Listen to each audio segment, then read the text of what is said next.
Et yo tout le monde, c'est Cyclisme 3D, j'espère que vous allez bien, moi ça va nickel. Aujourd'hui on se retrouve pour une toute nouvelle vidéo sur la chaîne YouTube. Et comme vous l'avez vu, tiré bien dur, aujourd'hui c'est la suite du Pro Team sur le jeu Tour de France 2026. Mais avant que la vidéo commence plus en détail, n'oubliez pas de vous abonner, d'activer la cloche de notification, de liker, partager, commenter et de venir me rejoindre sur Insta et sur TikTok. C'est Cyclisme 3D avec au programme aujourd'hui bien évidemment ces étapes 7 à 9 de notre premier Tour de France en saison 1 en 2026 avec la Decathlon CMA-CGM et un Paul Sexas qui on le rappelle est toujours maillot jaune du Tour de France avec ses deux arrivées pour Sprinter à Bordeaux et à Bergerac avant l'étape du sel qui sera quand même assez intéressante pour les baroudeurs, à voir si on ne sera pas attaqué avec le maillot jaune. Je rappelle qu'avec Sexas on a perdu quelques secondes la veille face à Remco Evenepoel et Vingegaard en direction de Gavarnie-Gèdre. On avait pas mal tenté, malheureusement on n'avait pas assez de rouge pour revenir sur eux dans les tout derniers mètres et les dépasser. On a un peu plus d'une minute d'avance sur Remco certes. Il va falloir tenir l'étape du sel, voire du Luran également. Mais je pense qu'on sera peut-être un peu plus sur la défensive ces prochains jours. Même si on verra, hein, si on a une opportunité de distancer nos adversaires, on l'utilisera. Mais c'est vrai que pour le moment, on va peut-être être un tout petit peu plus sur la défensive. Parce que là, on s'est énormément livré sur l'étape précédente pour perdre un peu de temps. Et est-ce qu'on va plus calculer ce qu'on fait? Je ne sais pas. Alors là, on va essayer de remonter dans l'herbe avec Olaf Koy parce qu'on était assez loin. Mais putain, mais comment ça se fait que mon corps il s'est arrêté là? Bon, écoutez, on va arriver à Bordeaux. Dans un peu plus de 10 km, on a Tom Skuins, Paul Penwet avec Letao, Stetter et Risbeck qui sont distancés pour le moment. Pablo Castrillo également. Bordeaux, Congeant en Gironde également, un département, on le rappelle, tragiquement dévasté par les incendies de forêt le mois dernier. Enfin, même début août aussi, du côté de l'Esch Cap Ferret entre autres. Et du Porsche, pardon. Et on a avec Lutsenko Van Aert ici, mais on se fait gêner avec Olaf Koy. Il va falloir essayer de repasser en force avec Olaf. Est-ce qu'on a des coéquipiers? Voilà, prépare le sprint pour Olaf Koy si c'est possible du côté de mes coéquipiers. Alors un peu moins pour Sexas, hein, mais voilà. D'ailleurs, j'aimerais bien leur donner tous aussi leur gel bleu. Je sais pas pourquoi ils ont arrêté de le prendre. Hein. Peut-être parce que j'aurais dit de me préparer le sprint, mais bon, quand même. Voilà. Avec Olaf Koy, normalement, on aura assez de barre bleue pour râler la ligne d'arrivée ici à Bordeaux, en Gironde. À Travailland aussi, qui subissent d'énormes incendies depuis le début de l'été, que ce soit à Biscarrosse, même ces derniers jours, hein, à l'heure actuelle encore. Ils subissent un grand incendie. Allez. Les 6 derniers kilomètres, ouais, la barre bleue va tenir, mais de pas grand chose. Au sprint intermédiaire, on a fini 12ème, on était assez loin, on est revenu de l'arrière. Mais même Emilia Janier nous avait battu. C'est pour vous dire, on était très loin sur ce sprint. Au moment de lancer, tout le monde était, même si que ça c'est tout, il était en train de le lancer alors que nous on était très loin. Mais eux ils le lançaient à plus d'1,5 km. En faux plat descendant, je me suis quand même mis un peu à le lancer, mais trop loin. En ce qui nous concerne, on est au niveau de Van Der Poel, de Philipsen. Pour cette équipe Alpecin Première Tech.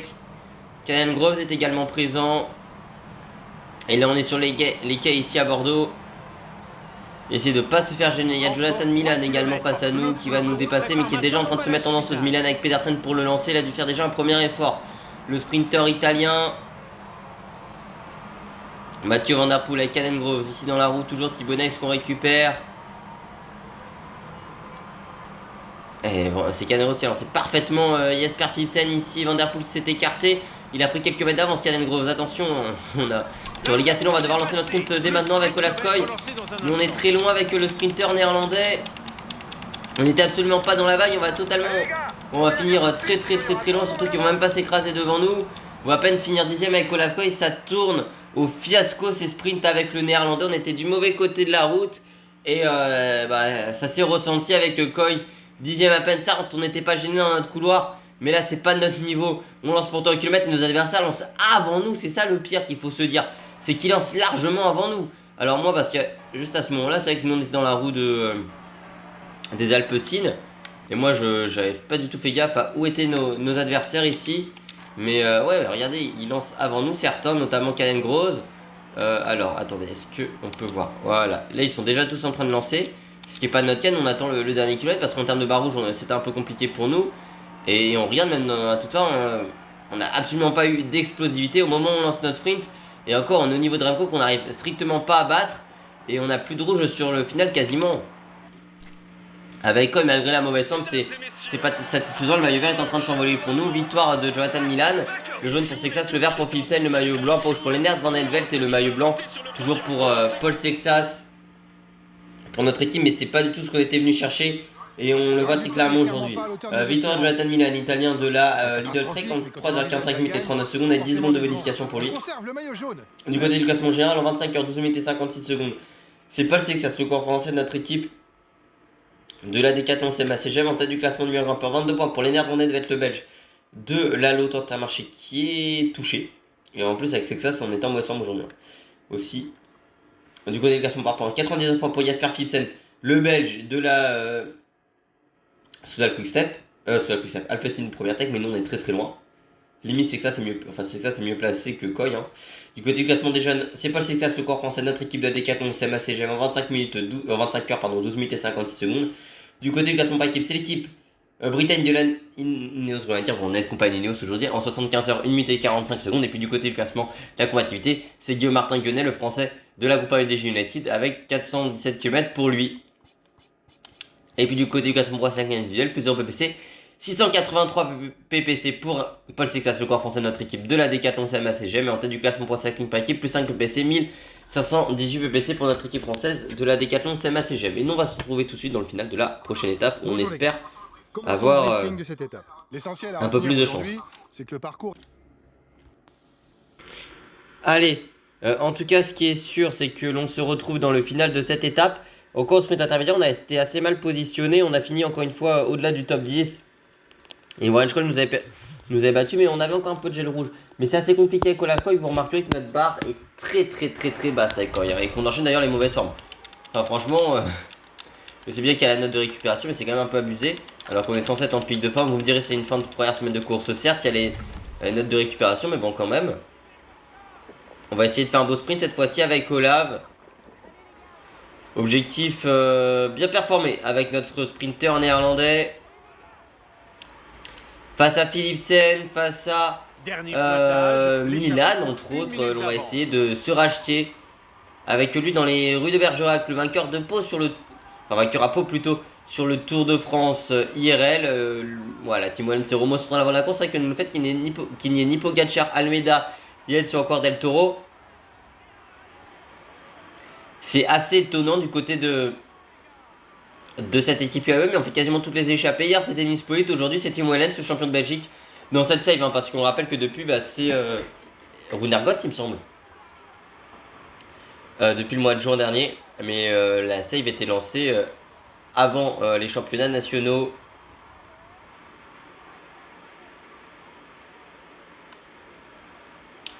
Il va être récupéré dans le dernier kilomètre, le coureur belge ici dans les rues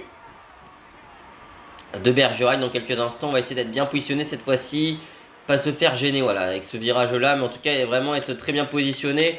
Est-ce que nos coéquipiers peuvent même nous amener oui attends c'est quoi ça, c'est préparer le sprint plus bas. Préparer le sprint pour Olaf Koy. Est-ce que vous en êtes capable les gars? On aura besoin de vous, même si la barre bleue laisse à désirer et que sur les sprints on n'est pas totalement en confiance avec Koy. Mais cette équipe est dans une bonne dynamique avec un Paul Sexas vainqueur d'étape aux angles et maillot jaune. Victoire sur le contre-la-montre par équipe en ce début de tour. On est là et on a des ambitions avec notre sprinter néerlandais. Luzenko et Emil Verschring sont en train de remonter. Ici on voit Michael Gogol encore ou Aurélien Paré-Peintre pour notre formation. Aurélien, Corbin Strong et Ethan Vernon qui remontent. Pendant le sprint, essayez de rester dans les roues le plus longtemps possible pour profiter pour cette équipe, la NSN développement, enfin l'équipe NSN qui dans sa filière développement, on le rappelle, est très endeuillée avec le décès sur le Tour du Portugal du frère de Tarling, Finlay Tarling, décédé malheureusement. Paix à son âme et qu'il repose en paix. Et c'est ce qui est assez étonnant, c'est quand même que c'est arrivé sur une voiture qui était en sens inverse de la course qui l'a percuté. Je ne comprends pas comment c'est possible, mais bon écoutez.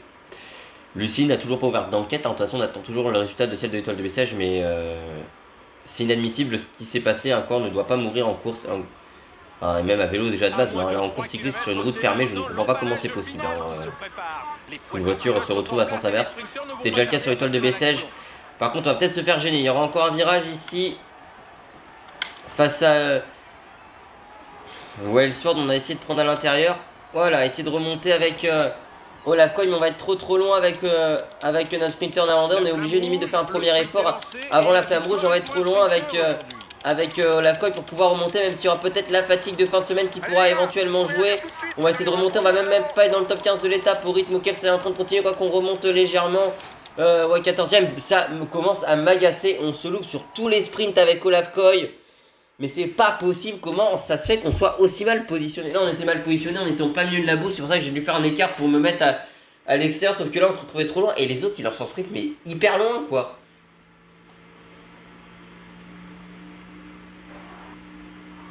C'est inadmissible ce qu'on réalise, mais regardez, déjà on a été très bien positionné pendant très longtemps, est-ce qu'on peut aller au plus loin? Ouais, c'était ici, mais si on regarde on était bien positionné là, et là on peut pas passer, nous on voulait passer sur la droite, mais il y a Wolford qui nous gêne. Là, il y avait Guillermet qui était juste derrière, donc là, impossible. On est obligé de faire un écart, sauf que là, on perd des positions, ça fait une micro-cassure. Et là, dans ce virage, c'est impossible. Et d'ailleurs, j'aimerais bien... attendez, là, non, c'est pas ça. Et voilà, les sprinters, ouais, t'en as qui sont déjà en train de lancer. Alors ça, c'est des poissons pilotes, mais bon, quand même. Enfin, pas tous d'ailleurs, mais regarde. Par exemple, Guillermet, lui, il est déjà en train de lancer avant le kilomètre. Et pareil, Philipsen, il lance avant le kilomètre, mais c'est pas possible, Milan aussi. Et Milan, il est déjà en train de lancer avec Pedersen encore là, au kilomètre. Attendez, par contre, je sais bien ce que je suis en train de croire là. Ah non, j'ai eu peur, j'ai cru que c'était une victoire d'Emilien Janier. Non, c'est Orly Solar qui est en train de remonter, victoire de Philipsen de nouveau. Mais les mecs, ils lancent avant le kilomètre. Même si c'est un virage, victoire de Philipsen, le jaune pour Sexas, le vert pour Philipsen, le maillot blanc, pas rouge pour Lennart Van Edvelt, le blanc pour Sexas. Bon, normalement, le maillot vert, on ne pourra plus le jouer. Maintenant, c'est objectif victoire d'étape avec Olaf Koy si c'est possible. Mais fond top 15, c'est inadmissible pour nous. Victoire de Jasper Philipsen, le belge de là. Alpecin première tech en 3h50 minutes et 10 secondes pour lui avec 10 secondes de bonification justement du côté du classement général. C'est Paul Sexas, le corps français, notre équipe de la Decathlon CMA-CGM en 29h 3 minutes et 6 secondes.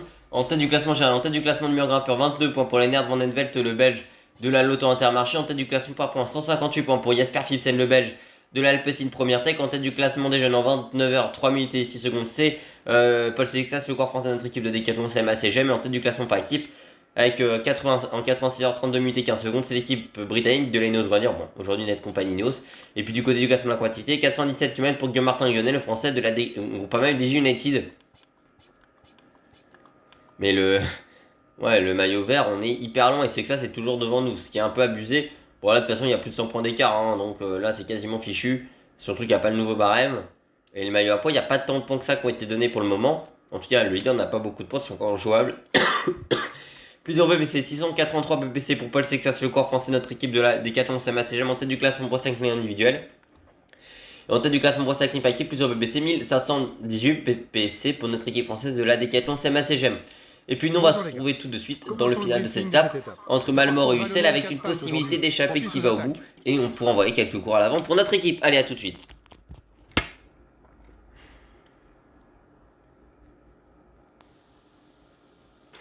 Ah bah il y a eu des coureurs de partout, mais ça c'est parce qu'on a les équipes de punchers, hein. C'est soit la Pinero Locune 36.5 pour Thomas Pitcock qui a formé toute son équipe, la formation Tudor parce que j'ai modifié Stade Alfib qui a roulé, la Lidl Trek aussi. En tout cas ils ont perdu beaucoup d'équipiers, la Lidl Trek pour Thibaut Nice ou encore Mathias Kelmoz. Parce qu'Elmoz je sais pas s'il est sur ce tour, mais en tout cas Nice il est distancé. Olaf Koy était là, il a gagné le sprint d'intermédiaire. Et puis on a pris 6 points au classement de la montagne avec Aurélien jusqu'ici. On a eu un énorme travail de Tige Benoît qui est maintenant distancé. D'accord. Énorme Tige Benoît, on va lui demander de suivre sans se fatiguer réellement. Sauf que derrière, il n'y aura plus beaucoup de marge de manœuvre. Il y a Narvaez qui a été lâché dans le Sucomé qu'on a passé en tête avec Aurélien sur un gros rythme de Tige Benoît. Van Edvelt a été également à l'avant de la course et comme Narvaez ont été lâchés ensemble, ils sont revenus un moment et là il n'y a plus qu'une 15. Et on a pris déjà le bleu, mais il y a très peu de barres encore pour Aurélien. Je pense que l'échappée n'ira peut-être pas au bout. Après, faut voir parce que derrière, ils sont plus que 37. Et je pense qu'il n'y a plus beaucoup de marge de manœuvre. En tout cas, en termes d'équipier. Alors là, on va pouvoir utiliser Richitello. Mais je pense que Pinerolo ne doit plus en avoir beaucoup. Il y a du monde. Non, pour tout je crois qu'Alfib est peut-être tout seul. Mais il y a encore du monde pour la Lidl Trek. Il reste 1 minute 15 à récupérer. Ouais, Lidl Trek, il y a Pedersen et Ayuso qui sont encore là. C'est qui roule pour eux? Enfin, il y a Hindley, ouais, il y a Dereji West, hein, mais Dereji qui se met à rouler tous les jours. Zambanini qui va s'écarter pour la formation Bahreïn. Ouais, l'échappée n'ira pas au bout aujourd'hui à moins que quatrième catégorie, il y aura un point pour le classement du maillot à poids. Aurélien reste dans les roues. La minute encore pour l'échapper. Au pire du pire, vraiment, bah, on mettra à rouler nos équipiers. Non, mais c'est vrai qu'on pourra peut-être. Il y a Van Aert qui est encore présent. Hein. On oublie un petit peu. Là, c'est Lipovic, Saïd Day pour Remco Evenepoel, Bilbao qui est présent. Et il est lâché par contre sur le sommet Aurélien Papin, ça me plaît pas du tout. Hein. De voir Aurélien lâché sur le sommet, faut absolument pas qu'il leur laisse le moindre mètre hein, à ses adversaires. On n'est plus que 30 dans ce peloton. Et on est encore 3 du côté de notre formation Décathlon. Et devant il y a Aurélien encore en tête de course. On va essayer de se replacer au classement par équipe. Où il n'y a plus la UAE dans ce classement-ci, ce qui est plutôt pas mal déjà pour nous.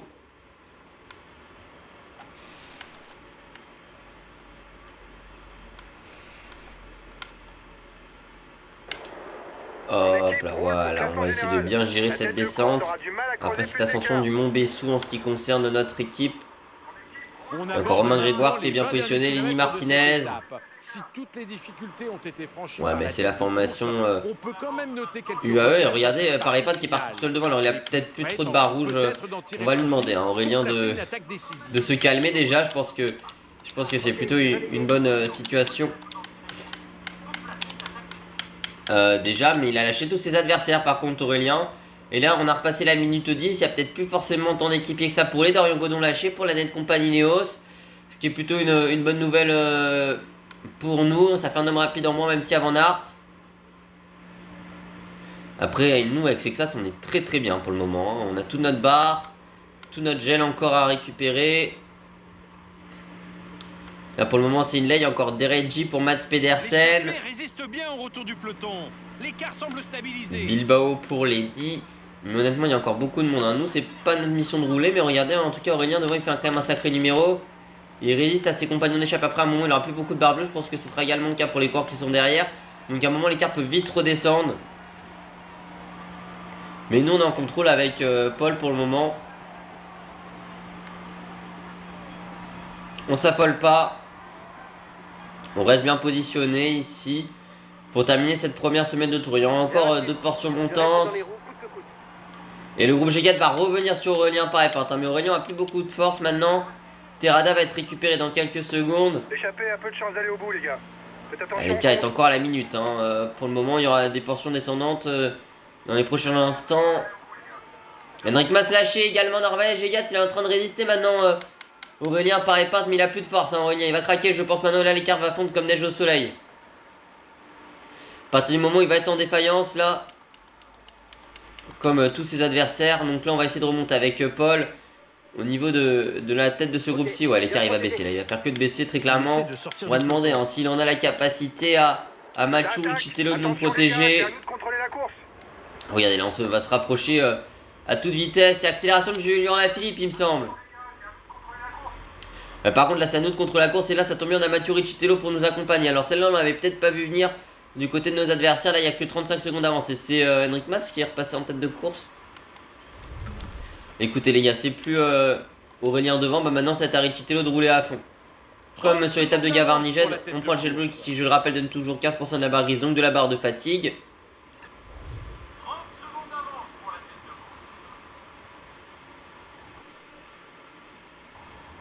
Est-ce que Riccitello a encore quelques forces? Il y a McNulty pour Narvaez qui retrouve un équipier qui peut être précieux pour lui, hein, mais il veut pas venir. Et si voilà, Riccitello va se mettre au sprint maintenant. Objectif récupérer l'homme de tête qui est Henrik Mas. Hein, ouais, c'est ça, c'est Henrik Mas devant. Ok, bien procédé. Il va s'écarter Riccitello dans quelques instants. On va utiliser maintenant Félix Gall. Mais est-ce que Gall a assez d'énergie pour nous amener le deuxième du Giro IRL? Jurgensen est encore là pour Van Aert. McNulty, bah, il essaie d'amener Jonathan Narvaez, mais Narvaez a plus beaucoup de force. Et il y aura encore une portion montante. Et vous savez ce qu'on va faire? On va tenter d'utiliser le turbogel et d'attaquer dans cette portion-là. C'est quand même Van Aert, c'est encore Pedersen, hein, parmi les hommes rapides. Arroyo qui est également présent, qui a remonté là avec Félix Gall. Si on peut faire une ou deux petites différences, on va pas s'en priver avec Paul. Aujourd'hui, et ça va être ici cette portion montante. dans quelques instants. Voilà, attaque de Paul Sexas, c'est parti l'attaque du maillot jaune et celle-ci on l'avait peut-être pas vu venir par nos adversaires parce qu'on avait un coéquipier devant tout à l'heure. Accélération de Paul Sexas en direction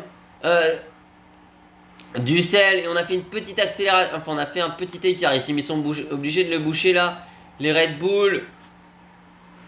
Ça va être difficile pour eux, Romain Grégoire à distance et ça fait un homme rapide en moins pour le puncher français. Ouais, il y a eu la jonction, hein, mais c'est Lipovic qui a dû s'employer maintenant. Et qu'est-ce qu'ils font du côté de la Red Bull? Est-ce qu'ils se mettent à rouler? Mais on va rencontrer de nouveau parce que Bilbao a plus d'énergie, que Lipovic semblait pas être au mieux. Enfin, semblait ne pas être au mieux. Ah non, attendez, il y a Ciccone qui est encore présent. Maintenant, c'est Wout van Aert qui va être amené par Jorgensen. Vingegaard est également présent de nouveau. On n'est plus que 20 coureurs. Il faudra pas prendre de cassure, mais il y a peut-être des coureurs qui en fin de semaine, enfin en fin de première semaine, pour avoir un temps plus faible. Alors c'est sûr que j'aurais été en pic de forme aujourd'hui, très clairement, avec ces classes on aura tout donné. Hein. Le problème c'est que pour avoir un bonus de forme, il faut que je conserve le maillot jaune. Bon c'est ok, mais que je gagne l'étape. Sauf qu'il me demande également ça sur l'étape de Bergerac. Le jeu est tellement mal foutu, vous savez. Les gars, à quel moment avec ça j'ai gagné sur l'étape de Bergerac quoi.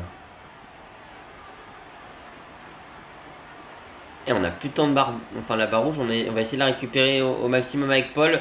On rappelle un sprint en faux plat montant. Faudrait l'avoir en tête ça aussi. On va se rapprocher de la flamme rouge ici. Vingegaard, Pidcock qui sont à nos côtés. Faut pas se faire enfermer avec le maillot jaune. Ouais, allez, il va falloir essayer de repousser un petit peu le moment où on va lancer notre sprint. On va lancer maintenant avec Paul Sexas, essayer de tout donner sur un faux plat montant. Ça va être difficile comme sprint face à Pidcock, face à Remco Evenepoel. La puissance de Wout van Aert un peu en difficulté, Wout. Et c'est la victoire pour Thomas Pidcock aujourd'hui. Non, Remco Evenepoel qui s'impose. Par contre, Remco avec les bonifs revient à 56 secondes de nous. Juste avant la journée de repos et l'étape du Lioran. Ouais, je sais qu'il avait quand même de la puissance, Remco, qui pouvait être utile sur ce type d'effort là. Après, on a tout tenté. Van Aert, je pensais qu'un Van Aert ou un PDC aurait plus de capacité, mais les deux étaient cramés. Peut-être qu'en faisant rouler notre équipe dans la journée, au lieu de mettre des hommes à l'avance, ça a pu marcher. Mais bon, écoutez.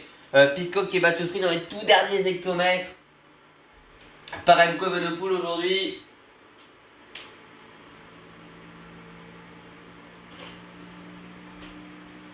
Et ça m'embête de voir Remco revenir en dessous de la minute. Bon, parce qu'il y aura un contre-un-monde, mais surtout parce qu'on aura encore 3 étapes de montagne la semaine prochaine, en tout cas sur la prochaine semaine de compétition, dont l'étape du Lioran lors de la prochaine vidéo. Tout premier rôle, il va monter sur le podium pour recevoir son maillot. Victoire de Remco, le jaune pour Sexas, le vert pour Philipsen, le maillot blanc, poids rouge pour les Nerds Van Etvelt et le maillot blanc pour Paul Sexas. Pour notre équipe, on conserve 2 maillots. En plus, on n'aura pas le bonus de forme. Vraiment, ce jeu est tellement mal foutu que sur certaines étapes, il faut la gagner pour avoir un bonus de forme sur le plat. Bref. Victoire de Remco Evenepoel, le belge de la Red Bull Bora-Hansgrohe en 4h17 minutes et 2 secondes avec 10 secondes de bonification pour lui. Du côté du classement général, Remco revient à 59 secondes. Puis soit minute. Pour le belge de la Red Bull, oui. Puis du côté de la Visma, le Danois Vingegaard est à 1 minute et 21 secondes. Bref, Paul Sexas, le corps français, notre équipe de la Decathlon CMA-CGM est en tête du classement général en 33h, 20 minutes et 8 secondes. Du côté du classement du meilleur grimpeur, 22 points pour Lennart Van Etvelt, le belge de la Intermarché. L'Équatorien Narvaez de l'AIE, lui, est à 22 points et 20 points pour Remco Evenepoel, le belge de la Red Bull Bora-Hansgrohe. Du côté du classement par points, 158 points pour Jasper Philipsen, le belge de la Alpecin Première Tech, en tête du classement. Par rapport en tête du classement des jeunes, c'est toujours Paul Sexas, le corps français, notre équipe de la Decathlon CMA-CGM. Et puis en tête du classement par équipe, en 99h27 minutes et 1 seconde, c'est la formation Lidl Trek, l'équipe allemande qui prend en tête de ce classement. Et du côté du classement de la activité, 455 km pour Enric Mas, le corps espagnol de la Movistar Team. Mais Benoît est encore dans le jeu et on le verra dans la prochaine vidéo. Du côté du classement pro cycling individuel, et puis on verra aussi peut-être pareil par avant. Plus 15 PPC, 698 PPC pour Paul Sexas, le corps français, notre équipe de la Decathlon CMA-CGM. En tête du classement pro cycling individuel, en tête du classement pro cycling par équipe, plus 25 PPC, 1543 PPC pour notre équipe française de la Decathlon CMA-CGM, toujours en tête de ce classement pro cycling par équipe. Et puis du côté de cette vidéo, ça va être la fin. Mais nous on se retrouve très bientôt pour la suite de la série sur notre team jeu Tour de France 2026 avec l'étape du Lioran, Nevers ou encore Chalon-sur-Saône dans la prochaine vidéo. 2 étapes où Lafcoy devra revenir à son meilleur niveau. On aura besoin d'un homme Lafcoy intéressant. Mais lors de la prochaine étape, en direction du Lioran, ce sera surtout une bagarre pour le 14 juillet avec le Griffou, le Pas de Pérol, le col du Pertus ou encore le col de Fontserre Bref, c'était Cyclisme 3D, pour tout bien, à la prochaine, ciao ciao.